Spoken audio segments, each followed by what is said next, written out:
Hai teman-teman, perkenalkan nama saya Ferdiansyah Roy Putra. Eh, saya dari Universitas Buana Perjuangan Karawang. Di sini ada tugas proses manufaktur, di mana di sini saya akan menjelaskan terkait salah satu produk machining, eh, yaitu flank baja. Selanjutnya, apa sih itu flank baja? Jadi biasanya flank baja itu digunakannya untuk menghubungkan pipa, poros, atau komponen lain. Nah, material yang biasanya digunakan yaitu baja karbon. Contohnya S45C atau ST37, atau kadang ada juga SS400, baja karbon medium. Untuk ukurannya itu biasanya diameter luarnya itu 150 mm, seperti yang digambar, dengan ketebalan 15 mm. Nah, untuk lubang tengahnya itu yang center itu biasanya diameternya 50 mm.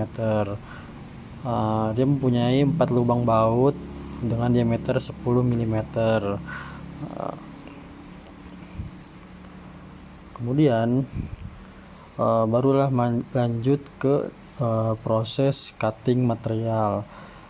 Pada material awal ini biasanya dalam bentuk round bar baja dengan diameter 150 mm. Kemudian dipotong sepanjang kurang lebih 20 mm. Jadi tebal flange ditambah allowance. Jika tadi tebal flange-nya ada 15 mm, ditambah ada kelonggaran supaya nanti bisa menyesuaikan ukurannya, tidak kurang. Setelah itu biasanya cutting ini menggunakan mesin gergaji pita, gergaji pita teman-teman. Selanjutnya proses facing dan turning diameter luar. Setelah di cutting biasanya di facing untuk meratakan permukaan muka dan belakang, atau meratakan permukaan atas dan bawah flange. Itu menggunakan mesin bubut. Biasanya dibubut dengan kedalaman 1 sampai 2 mm lah biasanya. Kemudian persiapkan permukaan untuk turning. Nah, turning luar ini tujuannya itu untuk menyesuaikan diameter luar flange, biasanya sesuai kebutuhan, menggunakan mesin bubut juga. Biasanya parameter umum yang digunakan itu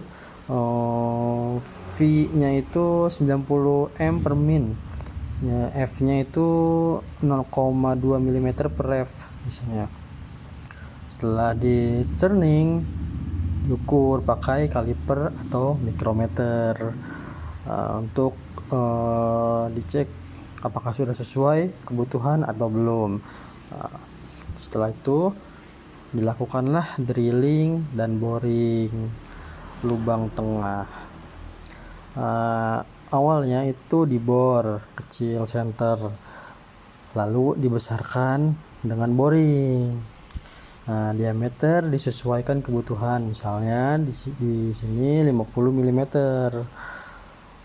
Kemudian alat yang digunakan itu biasanya mesin bubut atau mesin bor horizontal.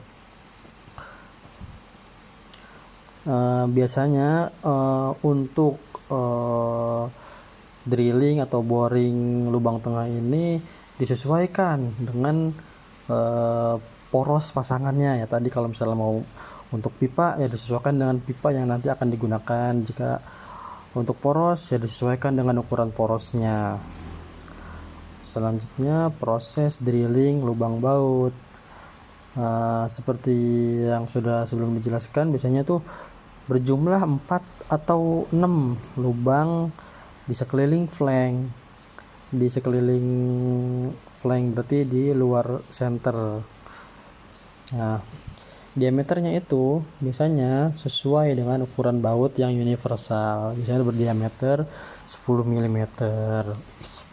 Nah, dia itu menggunakan pahat center drill juga bor. Posisinya itu harus simetris.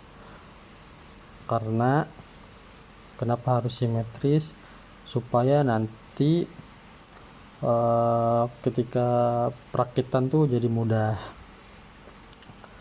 Kemudian selanjutnya setelah di drill lubang baut dibuat, lanjut ke tempering dan finishing. Tempering di sini biasanya umumnya itu parameternya menggunakan 45 derajat kali 1 mm untuk ujung, lubang, dan tepi. Jadi tempering ini tujuannya untuk memiringkan tepi, lubang, dan luar flange. Biasanya itu untuk estetika dan mempermudah perakitan. Mesin atau alat yang digunakan yaitu mesin bubut atau chamfer tool biasanya ada. Kemudian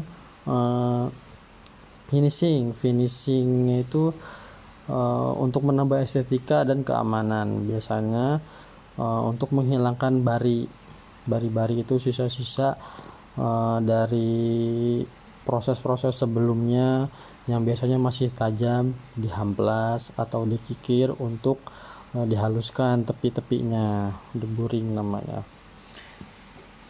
agar ya nanti ke customer itu untuk aman dan enak dilihat tampilannya.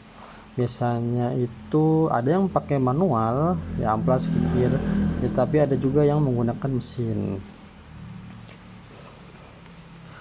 Selanjutnya masuklah ke bagian quality control untuk diperiksa dimensinya dengan kaliper dan mikrometer.